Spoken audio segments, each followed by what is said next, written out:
Gilgit Baltistan assembly کے 30 نومنتخب ارکان نے حلف اٹھا لیا ہے اور اسی کے ساتھ حکومت سازی کی دوڑ بھی اپنے فیصلہ کن مرحلے میں داخل ہو گئے۔ گلگت بلتستان میں 24 جنرل، 6 خواتین اور 3 ٹیکنوکریٹ نشستیں ہیں۔ اسمبلی میں پیپلز پارٹی 13 ارکان کے ساتھ سب سے بڑی جماعت ہے، مسلم لیگ نون کے 9 ہیں، استحکام پاکستان پارٹی کے 6 اور اسی طرح مجلس وحدت المسلمین کے 1 اور 1 آزاد رکن نے آج کے روز حلف اٹھایا۔ حکومت بنانے کے لیے سادہ جو اکثریت درکار ہے وہ 17 کی ہے اور یہی وہ نمبر ہے جو سیاسی جوڑ توڑ کا مرکز بنا ہوا ہے۔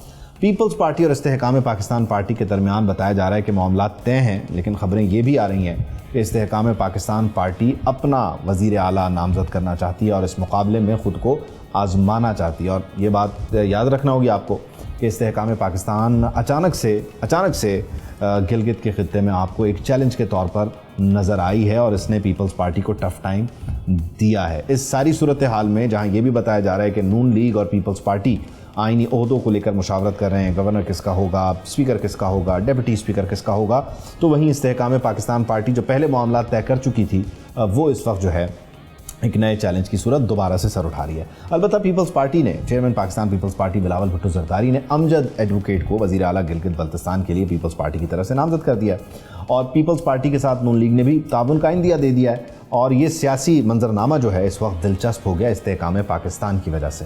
تو استحکام پاکستان گلگت کے اور سیاسی استحکام میں، سیاسی حکومت کے استحکام میں کنٹریبیوٹ کرے گی یا چائے کی پیالی میں یہ طوفان برقرار رہے گا، بپا رہے گا؟ اسی سب پہ گفتگو کو آگے بڑھانے کے لیے مجھے جوائن کر رہے ہیں پاکستان پیپلز پارٹی سے قادر مندوخیل صاحب۔ مندوخیل صاحب، بہت شکریہ آپ کے وقت کا۔ یقینی طور پر معاملات بڑے دلچسپ ہوئے ایک ایسے وقت میں کہ جب استحکام پاکستان پارٹی جو ہے اس نے سر اٹھایا گلگت بلتستان کی سیاست میں۔ آپ سمجھتے ہیں کہ ابھی بھی جب یہ خبریں آ رہی ہیں کہ وہ اس الیکشن کو کنٹیسٹ کرنا چاہتے ہیں وزارت اعلیٰ کے لیے، تو یہ ایک چیلنج ہے یا پیپلز پارٹی کے لیے سب کچھ سیٹلڈ ہے، سارٹڈ ہے؟ دیکھیے محترم، سب سے پہلے آپ اس چیز کا اندازہ لگا لیں کہ آئی پی پی کے پاس 4 آزاد امیدواران جو ہے نا وہ شمولیت کر رہے ہیں۔ تاریخ یہی بتاتی ہے سیاست کے طالب علم کے حیثیت سے کہ جو آزاد امیدواران ہوتے ہیں وہ انہی پارٹی کو ووٹ دیتے ہیں جو حکومت بناتے ہیں۔ یہ تو ایک عجوبہ رواج بن گیا کہ جو پارٹی نے ایک سیٹ نہیں جیتا، جو شاید علیم خان صاحب نے زندگی میں پہلی مرتبہ گلگت بلتستان دیکھا ہوگا، اور 4 جو نا وہ ایم پی ہے اس کی جولی میں گرا دیتے ہیں۔ تو اس سے آپ کا اندازہ اور سیاست کی گندگی کا اور سیاست کی شفافیت کا اور یہ جا کے 2 نمبر چیف الیکشن کمشنر ایک پٹواری مقرر کرنے کا، قاتل پولیس پنجاب سے وہاں پہ لوگوں کو ہراساں کرنے کا، تو یہ سارے اندازہ آپ لگا لیں۔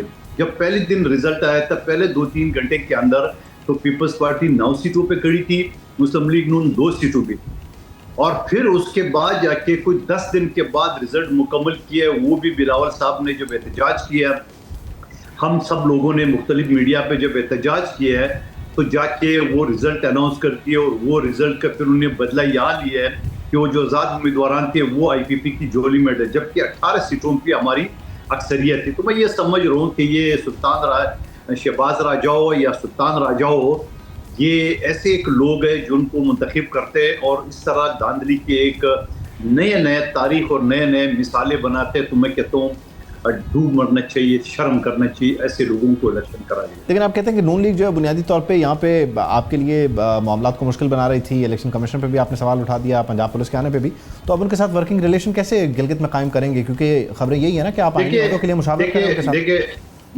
دیکھیں میں ایک چیز بتاؤں آپ کو، ایک تو مسئلہ یہ ہوتا ہے نا کہ ہم کسی چیز کی نشاندہی کرتے ہیں تو آپ میڈیا پہ کہتے ہیں کہ آپ ان کے ساتھ ہو۔ آپ مجھے بتا دو کہ 2024 کے الیکشن میں 3 پارٹیاں تھیں، پی ٹی آئی، نون لیگ اور پیپلز پارٹی۔ جب تک 2 پارٹی اکٹھے نہیں ہوتی ہے تو حکومت بن نہیں سکتی تھی۔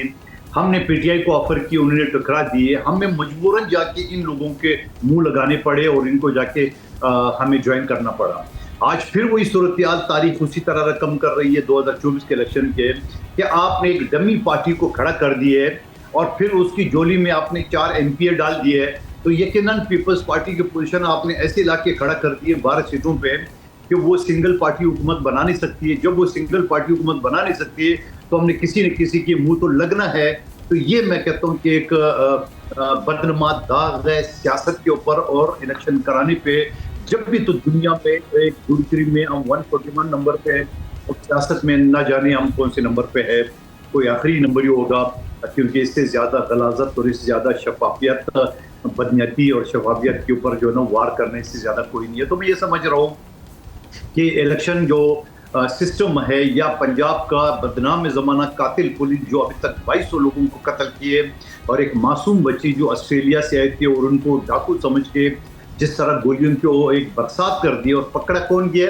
ایک آدمی, اور وہ بے شرم ان کا ہیڈ جا کے اس کے گھر جاتا ہے, فاتحہ کرتا ہے, اور پنجاب حکومت, وزیر اعلیٰ پنجاب, وزیر اور سارے ان کی کیڑے مکڑے ابھی تک خاموش بیٹھے, افسوس تک نہیں کیا انہوں نے. تو میں خواجہ آصف کی وہ بات دہراتا ہوں, کوئی شرم ہوتی ہے, کوئی آیا ہوتی ہے, کوئی غیرت بھی ہوتی ہے کہ نہیں ہوتی ان کے پاس. آپ یہ کہہ رہے ہیں کہ منہ لگانا پڑا مسلم لیگ نون کو, یہ آپ کی ذاتی رائے ہے یا یہ پارٹی کی بھی رائے ہے؟ یہ میرے ذاتی رائے, یہ میرے ذاتی رائے. اچھا, ابھی آپ جب مجھ سے بات کر رہے ہیں, میں نے پچھلی حکومت میں بھی ان کی مخالفت کی ہے, اور ہمیشہ پیر پگاڑا صاحب کی وہ بات مجھے یاد آتی ہے کہ نون لیگ وہ ناسور ہے جب یہ مجبور ہوتے ہیں تو پاؤں پڑتے ہیں, مجبوری نکلنے کے بعد یہ گردن پکڑتے ہیں. یہ وہ تربیت ہے, یہ ان کی ایک سوچ ہے, یہ ان کی سیاست ہے, یا وہ ان کی میں کیا کہوں گا کہ ان کا ایک رواج ہے, یا ان کا ایک خاندانی رشتہ ہے, جو بھی نام دے دیا اس کو. اچھا, آپ نے ابھی کہا کہ عبدالعلیم خان صاحب نے شاید پہلی مرتبہ گلگت بلتستان دیکھا ہوگا, ایک سیٹ نہیں جیتی لیکن 4 ان کو مل رہی ہیں. خبر یہ ہے کہ بلاول بھٹو زرداری صاحب کا رابطہ ہوا ہے عبدالعلیم خان صاحب سے, اور انہوں نے استحکام پاکستان پارٹی کو مل کر حکومت بنانے کی دعوت دے دی ہے. تو یہ اس لیے کہ نون لیگ کو منہ نہ لگانا پڑے, تو پھر ایسے میں تو پھر آپ کا جو نظریہ ہے کہ استحکام نے تو کبھی گلگت دیکھا ہی نہیں, تو آپ استحکام کی طرف کیوں چلے گئے؟ بعد میں یہ کہیں گے کہ ان کو منہ لگانا پڑا. دیکھیں میں نے آپ سے عرض کیا نا کہ جب تک 3 پارٹی کا ٹرائی کا جیسے 2024 کے الیکشن کا ڈرامہ مچایا ہے, اسی طرح ایک ڈرامہ بنا ہے یہ شہباز راجہ نے, اور اسی طرح ترتیب کی ہے کہ پیپلز پارٹی اکیلے میں حکومت بنا نہ سکے. یقیناً ہمیں منہ تو لگانا پڑیں گے دونوں میں, اس کے بغیر کوئی اسمبلی حکومت کھڑی نہیں ہو سکتی. یا تو ہمارے پاس راستہ ہے کہ ہم ریزائن کر دیں, لیکن میں یہ کہوں گا کہ آپ کو کہ نون لیگ جو ہے نا ایک بڑی چالاک لومڑی کا اور بنیا کا کردار ادا کرے, جو کہ پارٹی بھی بنیوں کا ہے. آپ دیکھ رہے غریب لوگوں سے اس کو کوئی واسطہ نہیں ہے, اشرفیہ کی پارٹی اور اشرفیہ کا ساتھ دیتی ہے. ان کو تو لگا کہ ظاہری بات ہے کہ ان کا گورنر تو ویسے ان کے کھاتے میں آئے گا, کیونکہ وزیر اعلیٰ وزیر اعظم جو ہے نا وہ گورنر اپوائنٹ کرتی ہے, تو وہ گورنر تو ان کے پاس ویسے آئے گا. اب جب گورنر آئے گا تو آگے ڈپٹی اسپیکر لے کے کیا کریں گے؟ تو اسی طرح جو ہے نا وہ کہتے ہیں نا, پلاننگ کرنے والوں نے یہ کہا کہ چلو ٹھیک ہے بھائی, گورنر تو ویسے آپ کو ملے گا, تو لہٰذا آپ اپوزیشن لیڈر کا کردار ادا کر رہے, اور یہاں جا کے آئی پی پی کو جو نا 2-4 وزارت دے دے تاکہ ان کو بھی چپ کرے. اور آئندہ کے لیے ایک تھریٹ بھی ہوگا پیپلز پارٹی اور نون لیگ کے لیے کہ آئی پی پی ایک بڑی پارٹی بن گئی ہے, اور یہ پارٹی کسی کے لیے بھی خطرہ ہو سکتی ہے. میرے خیال میں یہ جو سیاست کھیلی گئی اس کا مطلب یہی ہے, میرے ذاتی رائے ہے. ٹھیک ہے, آپ کی ذاتی رائے. بہت شکریہ قادم منوخیل صاحب, تھینک یو فار جوائننگ اس. یہ ساری صورتحال ہے اور یقینی طور پر دلچسپ ہے کہ استحکام پاکستان پارٹی جو ہے وہ سیٹیں بھی وہاں سے لے جا چکی ہے, اور اب بلاول بھٹو زرداری اسے حکومت بنانے کے لیے دعوت بھی دے رہے ہیں. تو یہ بہت انٹرسٹنگ ہے پاکستان پیپلز پارٹی کے لیے بھی اور استحکام پاکستان کے لیے بھی. سبسکرائب کریں اور بیل دبائیں تاکہ کوئی خبر رہ نہ جائے.